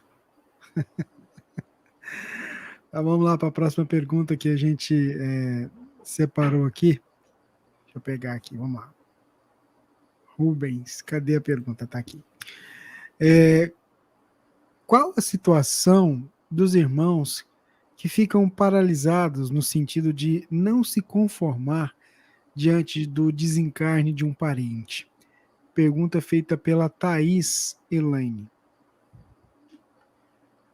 Thaís, a primeira coisa que a gente tem que fazer é compreender as circunstâncias de educação de cada um de nós. Nós não podemos exigir que as pessoas tenham um grau de aceitabilidade da morte dos seus entes queridos de maneira tácita, tão rápida. Se eu não tenho uma informação espírita, ou mesmo espiritual, e eu experimento a perda de um ente querido, é até esperado que a pessoa sinta, tenha dificuldade de agasalhar essa dor dentro do peito. Perder um irmão, perder um filho, cônjuge, mãe, pai, parentes, amigos, dói demais. E se eu não tenho uma formação espiritual, é ainda potencializado isso, porque eu não tenho esperança nenhuma no amanhã. Para os que são espíritas, para os que têm conhecimento espiritual, já é difícil. Então, a primeira coisa que a gente precisa ter é capacidade de entendimento de que as pessoas têm o direito de sentir dor. Então, se os irmãos ficam paralisados pela perda de um irmão, a nossa atitude deve ser a de acolhimento a eles. E não dizer, fulano, pelo amor de Deus, sabe que a vida continua, né? Vamos parar com isso. Não ajuda. O que eles mais precisam agora é de alguém que os entenda. E a gente só vai conseguir trazer essas pessoas de volta à realidade se nós entrarmos na caverna onde eles estão. O homem, quando sofre, ele se recolhe numa caverna. E nós não podemos ficar lá de fora, ei, vem para cá. Nós temos que fazer o processo de empatia. Então a gente entra, fica com eles, não precisa dar lição de moral, faz companhia, fica do lado, pega na mão, deixa eles chorarem, não recrimine o choro. Se tiver que recriminar, é o desespero e a revolta. Isso, não faça isso, não faça isso. Mas o choro da saudade só acolhe. E fica aguardando. Na hora que ele fizer uma pergunta, aí você responde. Não ofereça informação espiritual para quem não perguntou. Na hora que ele estiver chorando e disser, onde será que está meu irmão uma hora dessa? Aí você entra e responde. A gente responde a indagação, mas a gente não derrama um caminhão de melancia na cabeça de quem está sofrido. Nessa hora é só coração, a gente ouve, fica junto, acolhe a pessoa e entende que a dor é a si mesmo. Às vezes nós temos muito conhecimento intelectual, mas os nossos corações não estão preparados emocionalmente para lidar com aquilo mesmo que nós sabemos. Nós temos essas idiosincrasias, a gente precisa aprender a lidar com essas nossas contradições emocionais. Muito bem, é o nosso Pinga Fogo. Já vou pedir a Divina aqui para trazer a próxima pergunta. A próxima pergunta é da Letícia Torres. Jorge, minha madrinha perdeu sua filha depois de 8 horas de nascimento dela. Hoje, ela tem 2 filhos, porém, não supera essa dor. Isso tem mais de 10 anos e chora até hoje. Ajude ela, por favor. Acho que uma das coisas que ajuda muito a gente a passar por essas circunstâncias é saber que fatos dessa natureza, que são tão relevantes, não correm por conta do acaso. É muito comum mães que atravessam essa experiência entrarem num complexo de culpa, do tipo, se eu tivesse feito pré-natal assim, se eu tivesse chegado mais cedo, se o médico fosse outro, se não tivesse acontecido isso, e aí começa um monte de si. Só que esses si estão submetidos a uma coisa soberana, chamada desencarnação. A desencarnação não é obra do acaso. Pode parecer que seja um acidente, uma circunstância não prevista, mas os espíritos possuem instrumentos para manipular as coisas, para que, de repente, uma pessoa que não precisa estar no avião não viaje, para que, acontecendo um determinado acidente, alguém se salve e outros não, ou, de repente, ninguém. Então, essas condições que também acontecem para recém-nascidos, que você diz, mas o parto estava no lugar errado, a mãe, o meu médico, o obstetra não foi, eu não tomei a medicação que devia, eu não fiz o que deveria ter feito, e nós ficamos querendo encontrar culpa, mas nós conhecemos tantas mulheres ribeirinhas que dão à luz sem nenhuma assistência, e seus filhos nascem saudáveis. Então, a circunstância da vida e da morte não está nas nossa capacidade de decidir. Então, o primeiro ponto a perceber é que a determinação sobre a vida e sobre a morte não compete a nós, compete ao Criador. E a segunda é que essa mesma morte não existe.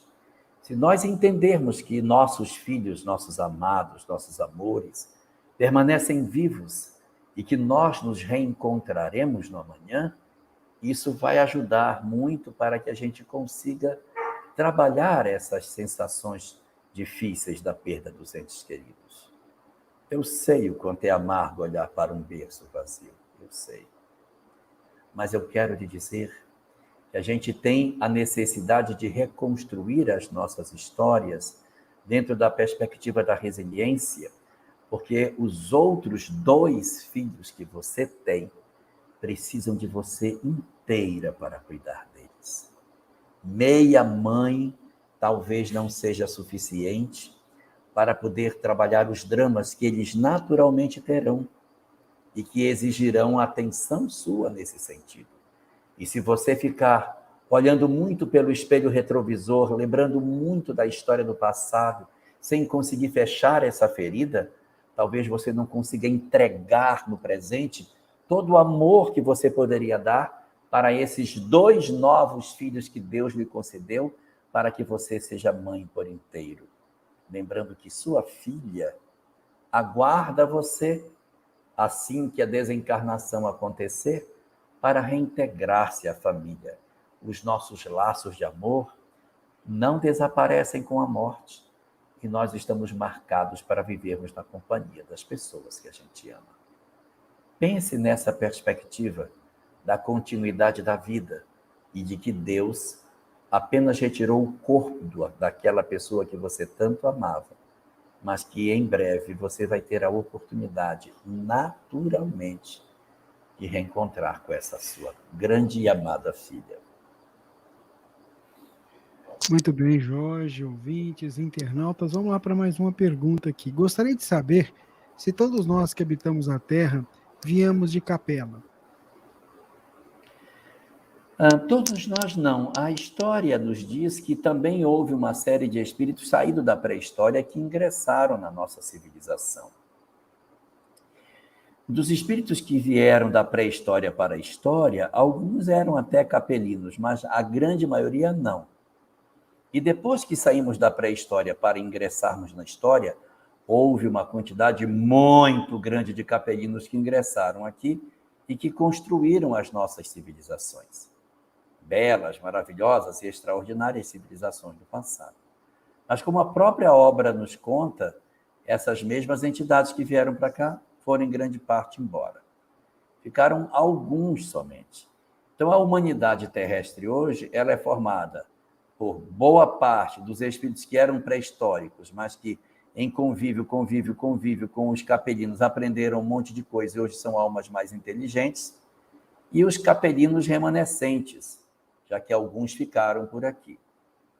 Os capelinos remanescentes são reconhecidos como tendo a inteligência aguda, têm uma capacidade intelectual diferenciada em relação aos demais e, muitas vezes, um atraso moral em relação àquilo que era esperado.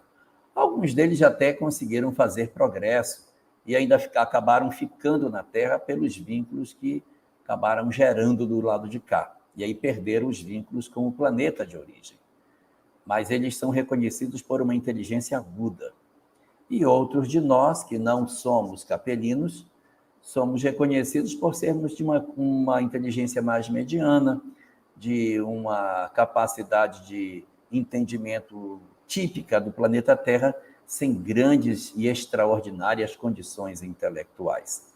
Aqueles que se destacam de maneira muito intensa do ponto de vista intelectual e que possuem atraso moral, ou às vezes não têm um atraso, mas estão ainda conosco em função da história que produziram, são mais tipicamente identificados como sendo os capelinos remanescentes. E os que têm uma inteligência mais mediana, sem grandes arroubos intelectuais, podem ser tidos mais como a conta dos que eram da pré-história, conviveram com os capelinos e chegaram nessa condição que temos no dia de hoje. Muito bem, Jorge. Vamos lá, vamos seguindo aqui com a Divina, trazendo a próxima pergunta. A próxima pergunta é da Rita da Silva Lima. Jorge, o que fazer com uma idosa que tudo reclama e condena a família por suas atitudes erradas?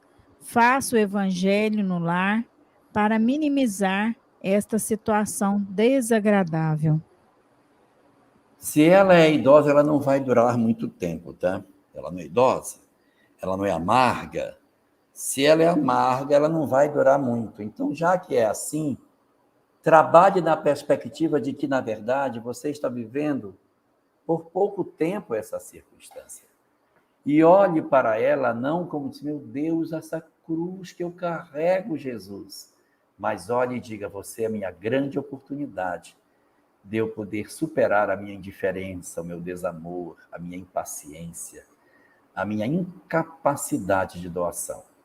E pense, ela é, na verdade, uma criança espiritual, a quem eu devo muito, porque na circunstância de ser idosa, ela teve participação ativa na minha história lá atrás.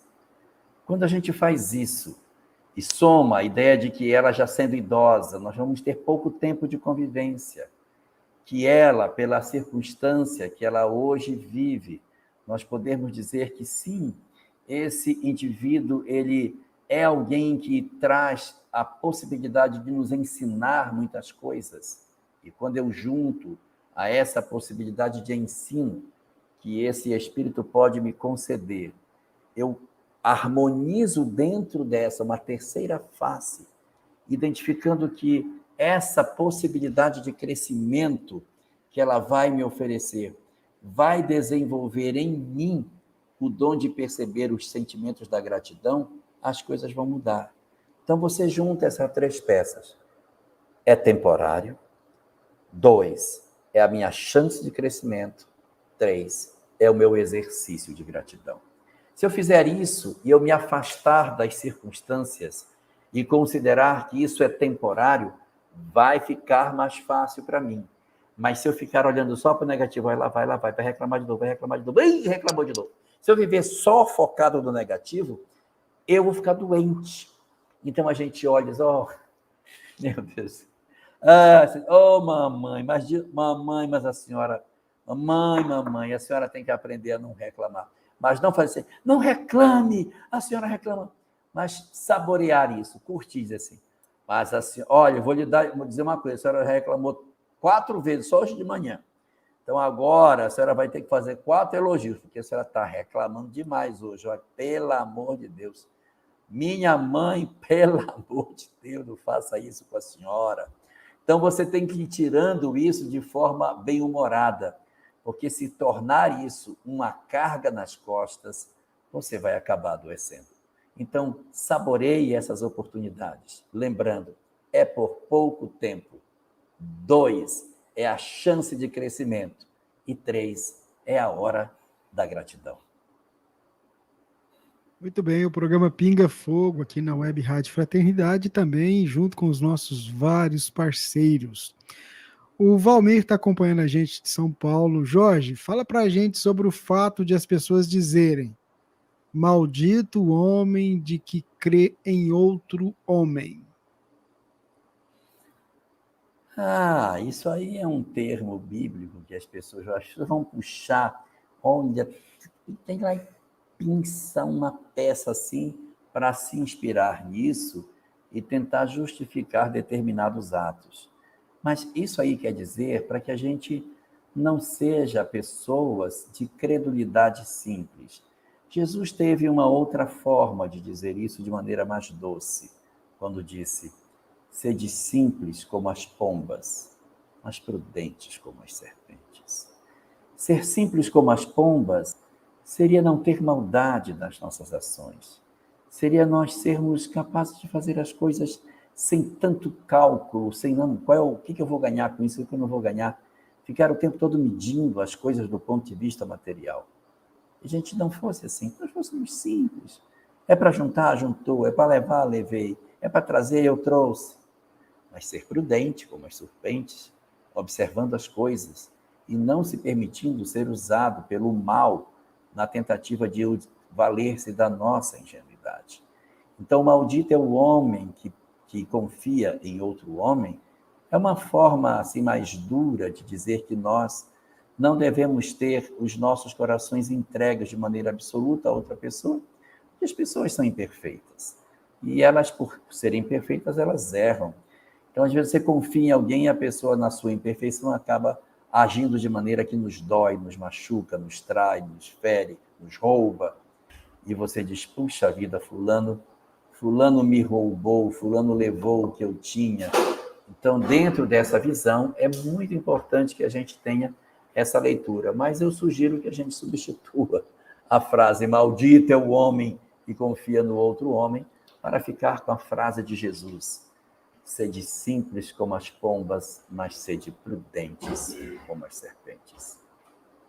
Vamos lá, a Divina já vai trazer a próxima pergunta. A próxima pergunta é da Carolina dos Santos Almeida. Ela é nova na doutrina espírita e está estudando. E gostaria de saber o que a doutrina espírita acha da tatuagem, se é pecado. Existem muitas formas de tatuagem, né? Existem várias. Existem tatuagens que nós não pedimos para fazer, como nos campos de concentração. E não se pode, evidentemente, condenar alguém que tem alguma coisa que não foi ela que colocou, mas outros que lhe impingiram essa experiência. Mas se a pessoa odeia quem os tatuou no campo de concentração, a tatuagem começa a fazer mal a ela, não pelo que lhe fizeram, mas pelo que ela fez com o que fizeram com ela. Guardar ódio, guardar esse tipo de sentimento, acaba sendo bastante prejudicial para nós. Existe um segundo tipo de tatuagem que a gente faz, que são tatuagens voltadas para a lembrança das pessoas. Lembrar o pai, lembrar a mãe, e é uma forma de expressar afeto por alguém. Essas experiências, elas têm um móvel que é o móvel da saudade, o móvel do sentimento que ficou. Então, há algumas pessoas que registram a assinatura do pai e da mãe em uma parte do corpo. Outros guardam determinados desenhos que remetem a pessoas que têm como objetivo um sentimento que é o amor, o sentimento positivo. Então, você tem uma outra circunstância. Essas imagens, elas acabam sendo interessantes do ponto de vista de demonstração do amor. O risco daí é quando a pessoa, a partir da primeira tatuagem, para a segunda, para a terceira, para a quarta, para a quinta, para a décima, e de repente, quando você vê, a pessoa está cada vez mais procurando novas tatuagens para fazer. A psicologia fala que muitas das pessoas que se tatuam excessivamente, elas estão, na verdade, procurando se destacar do grupo. Elas não se sentem percebidas. E a forma de eu me fazer notar é trazendo para mim uma singularidade que o grupo possa perceber quem eu sou. Então, é como se fosse um grito da alma para que eu fosse percebido pelo outro. Então, se você tem uma experiência desse tipo, é importante perceber o que me move para fazer. Então, se eu procuro fazer uma tatuagem para lembrar alguém, é uma circunstância. Se, em virtude disso, eu começo a ter uma série de outras tatuagens, a grande pergunta, por que faço? Então, existe uma outra circunstância de tatuagem na qual o indivíduo ele tatua progressivamente o corpo. Nessa circunstância, que já não é mais aquela para a lembrança de alguém, a pergunta é por quê? Isso não é porque eu gosto, certo. Mas o que me move a necessitar de fazer? O que faz com que eu tatue meu corpo dessa maneira? Será um sentimento de autoestima baixa? Porque se for, não haverá tatuagem que cesse, porque eu vou sempre achar que as pessoas não estão me percebendo e eu preciso desse expediente. Nós temos um outro tipo de recurso de tatuagem, que são as pessoas que promovem a tatuagem para a agressão, para provocar nas pessoas um sentimento de escândalo. Então, elas se transformam, elas cerram os dentes, elas inserem determinadas bolas de silicone debaixo da pele, implantam um rabo,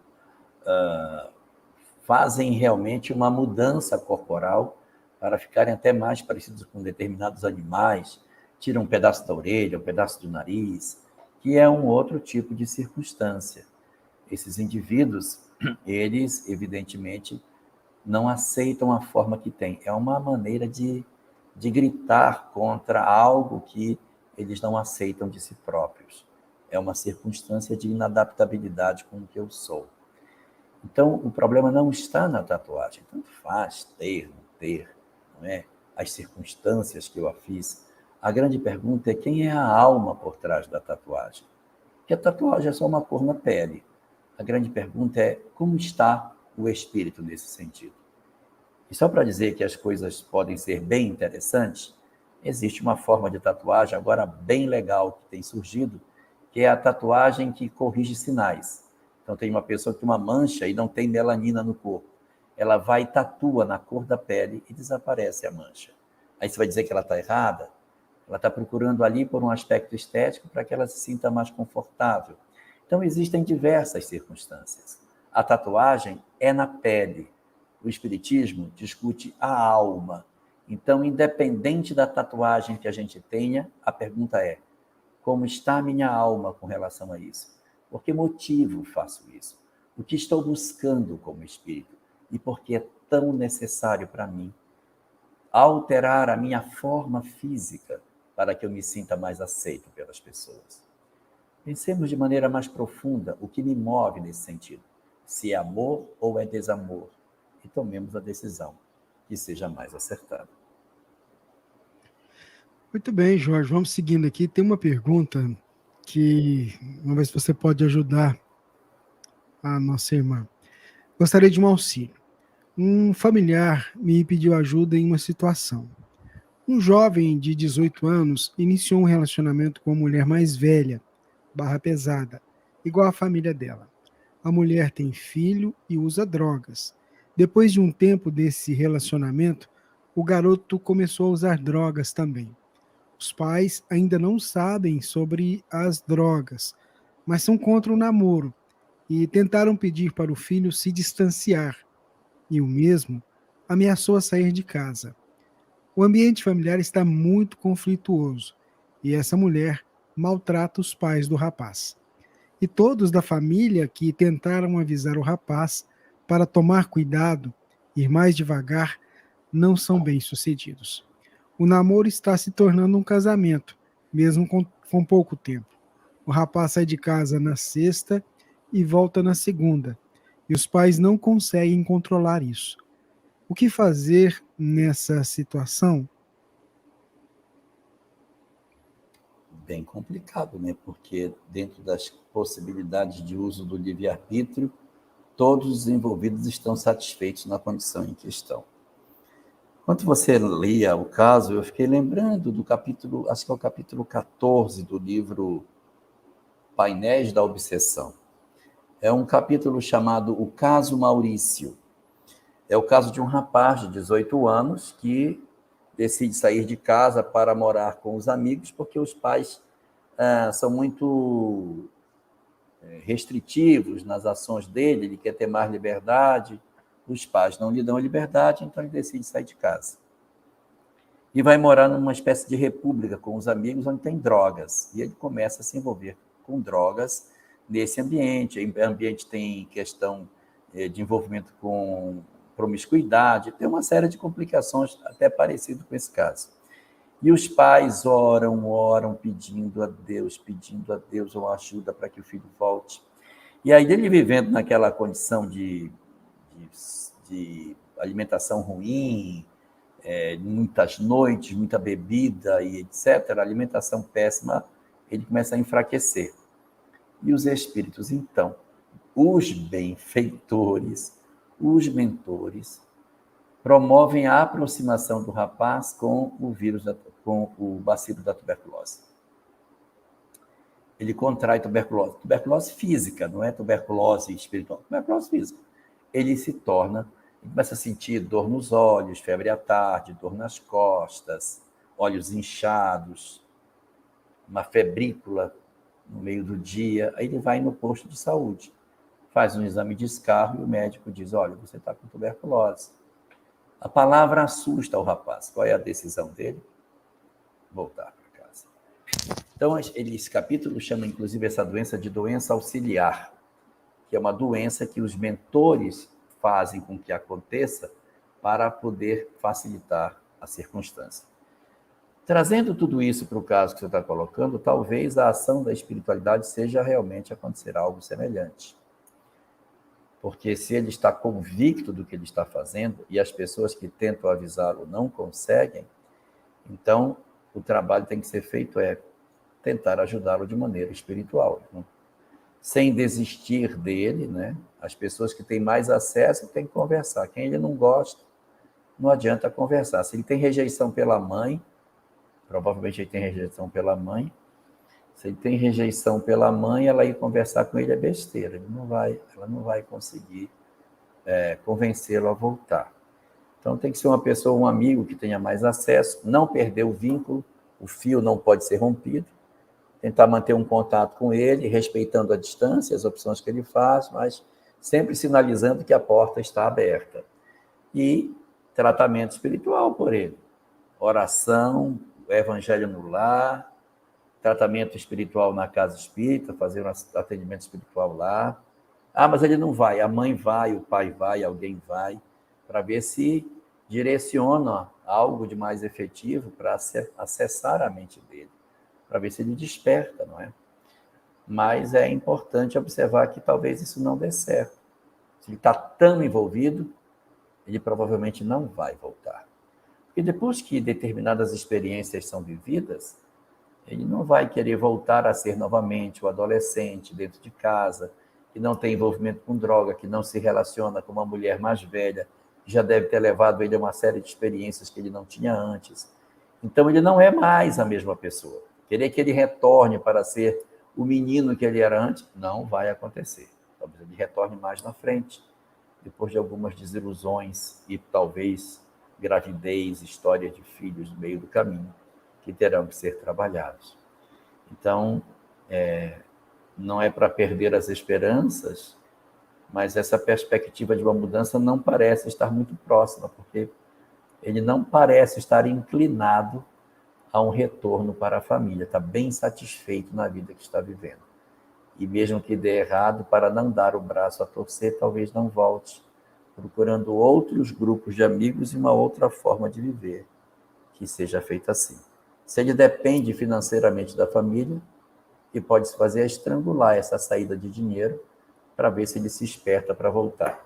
E se os pais ficarem mantendo ele à distância, só vão dar o estímulo reforçador para que ele continue nessa circunstância. Corta o fio para ver se ele volta para casa. Muito bem. Divina, próxima pergunta. São muitos dramas, né, gente? E essa pergunta agora também é um drama, né, vivido por uma irmã. É a 46, né, Rubens? 47. É de Amanda. Boa noite. Tenho um irmão adotivo, 12 anos mais novo. Ele tem 16 anos, ó, a mesma idade. E nos desentendemos bastante. O que posso fazer para me desligar da raiva que sinto quando estamos brigando? Às vezes é incontrolável. Talvez, não posso dizer com certeza, mas talvez existam vínculos espirituais aí mal resolvidos do passado que possam estar justificando esse desamor. Talvez seja do presente, já tem uma história construída no presente que gera esse sentimento de rejeição. Mas pode ser uma história do passado, pode ser algo diferente. Mas você está com 28 anos e ele tem 16. Ele certamente mora com seus pais, porque ele é menor. Mas você tendo 28 anos, você tem a liberdade de construir uma nova história. Você pode, de repente, promover uma tentativa de começar a sua vida longe de casa. Mas e os meus pais? Você visita seus pais. A benefício da harmonia doméstica. Uma possibilidade que você pode ter é você alugar alguma coisa, dividir o apartamento com alguém, viver de maneira distante, visitar seus pais com frequência, sem perder a convivência com eles, mas evitando os pontos de conflito. Se o problema não é com você, mas é a maneira como você vê ele tratar seus pais, aí a circunstância fica um pouco mais difícil, porque aí, de repente, vai exigir que seus pais também se movimentem. De repente, eles podem não ter tanta dificuldade de convivência com seu irmão como você. Então, acho que você pode tentar fazer um primeiro movimento dentro de casa, tentando manter essa harmonia com ele, mas considerando que você já é adulta, já tem 28 anos, você pode pensar na possibilidade de construir sua história, de fazer a sua vida, longe de processos de perturbação, sem perder os vínculos com a família. Sua mãe não pode, de repente, ser penalizada pela discussão entre vocês dois, mas você pode diminuir os níveis de tensão se você só apenas visitar o lar, sem fazer daquele espaço um momento de interação permanente e de agressão recíproca entre vocês. Vai ajudar, de repente, você a se harmonizar intimamente, ter momentos de paz nesse seu novo momento e poder até desenvolver uma resistência maior diante do comportamento dele. Agora, talvez a família tenha que se preparar, porque se ele tem 16 anos e tem uma natureza desse tipo, ele talvez vá avançar a ter novas experiências desse tipo mais para frente. Ou seja, pode estar começando a se dar uma sinalização de alguns problemas de relacionamento que ele terá por um bom tempo com o grupo familiar. Ah, Jorge, que pena, né? O tempo passa que eu nem vi no relógio aqui. Eu tô só vendo que eu já até passei, né? Já até passamos das 11 horas. Vamos fazer a nossa prece. Vamos pedir a você que faça a prece para a gente hoje. Mas olha, deixa eu só falar uma coisa. O drama que ela está vivendo é um drama bem difícil, porque se ela se retira, aí deixa os pais expostos ao irmão adolescente, que pode ser agressivo com os pais, e o que ela está fazendo é tomar a defesa dos pais, e se ela sai, ela deixa os pais expostos a ele, porque se ela tem 28 anos, os pais não são tão jovens, e de repente tem um menino de 16 anos que pode estar afrontando os pais, pode estar se desenhando aí um conflito familiar bem complicado para os próximos tempos. Tem que ver direitinho o que pode ser feito nesse sentido. Mas, de repente, aí, juntando o caso anterior com esse, quando fizer 18, pode vir trazer alguns complicadores na questão de comportamento. Né? Então vamos lá, né? Vamos para a nossa prece aí com o Jorge. Vamos. Como ele diz. Vamos, vai lá, fala a palavra aí, vai. Vamos orar. Nem eu sabia que eu dizia isso, eu fui saber com você.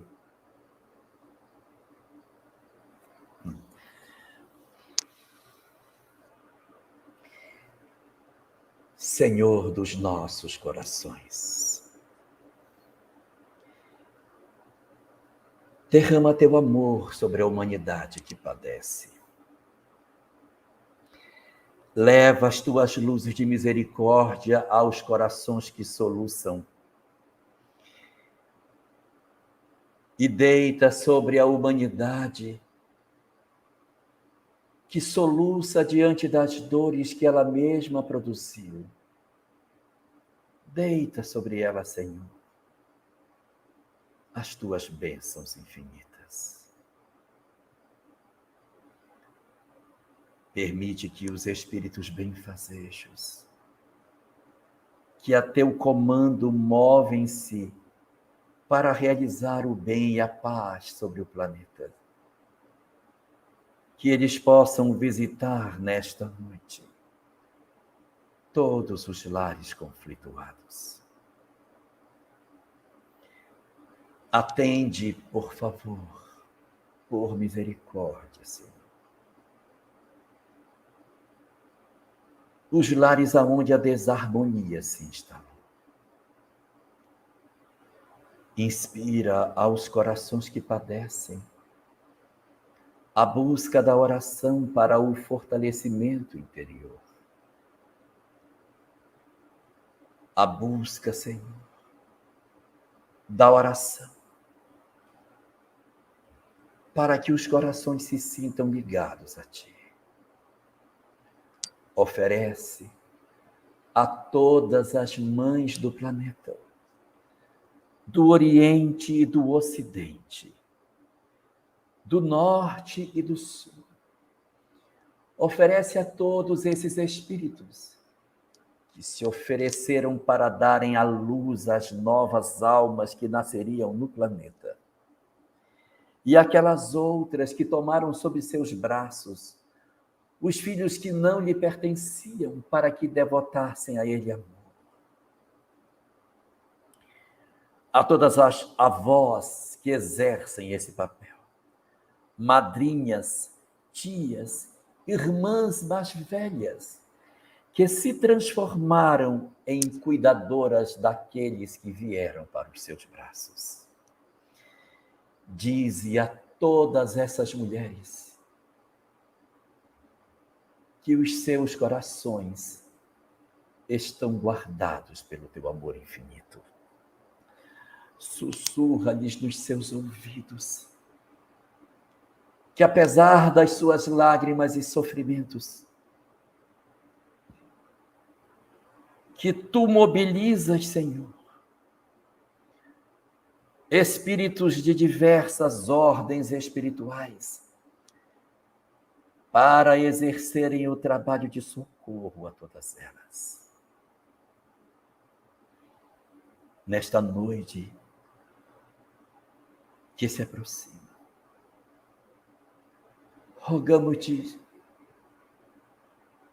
que os espíritos benfazejos, que os espíritos benfeitores de todas elas, possam nessa noite estar mais próximo de todas as mães do planeta,